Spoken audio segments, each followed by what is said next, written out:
State of the Nation Address o SONA ay isang okasyon kung saan ipinararating ng Pangulo ng Pilipinas ang kalagayan ng bansa, ang mga nagawa at ginagawa ng kasalukuyang administrasyon at maging ang kanyang plano sa hinaharap.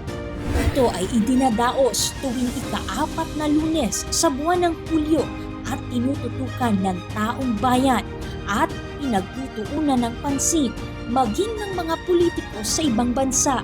Karaniwan itong nagsisimula ng alas 4 ng hapon at tumatagal depende sa haba ng magiging pananalita ng punong ehekutibo.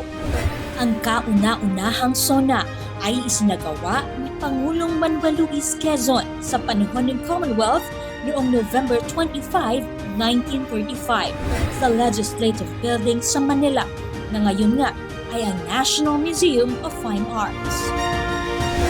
Sa mga sumunod na taon ay nagpatuloy ang pagde-deliver ng SONA sa iba't ibang lokasyon. Sina Pangulong Sergio Osmeña at Manuel Rojas ay nagtalumpati sa Temporary Congress na itinayo sa Lepanto Street sa Manila na sa kasalukuyan ay SH Loyola Street. May karamdaman at nakaratay sa kanyang higaan sa Johns Hopkins Hospital sa Baltimore, Maryland sa Estados Unidos si Pangulong Elpidio Quirino nang ihatid ang kanyang ikalawang SONA.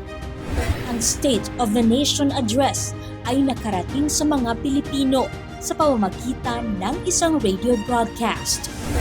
Noong panahon ng panunungkulan ni Pangulong Ramon Magsaysay, Carlos P. Garcia at Diosdado Macapagal ay idinaos ang SONA sa House Session Hall ng Legislative Building. Nang maupo naman sa pwesto si Pangulong Ferdinand Marcos Sr. sa loob ng 21 taon, ay ginanap naman ang SONA sa iba't ibang lugar na kinabibilangan ng Legislative Building, Malacanang Palace, Quirino Grandstand, Philippine International Convention Center, Luneta Park at Batasang Pambansa. Sa ilalim naman ng pamamahala ni Pangulong Corazon Aquino ay naaprubahan ng Constitutional Commission ang 1987 Constitution kung saan nakapaloob ang Article 7, Section 23 na nag-oobliga sa mga Pangulo na magsagawa ng taunang State of the Nation Address.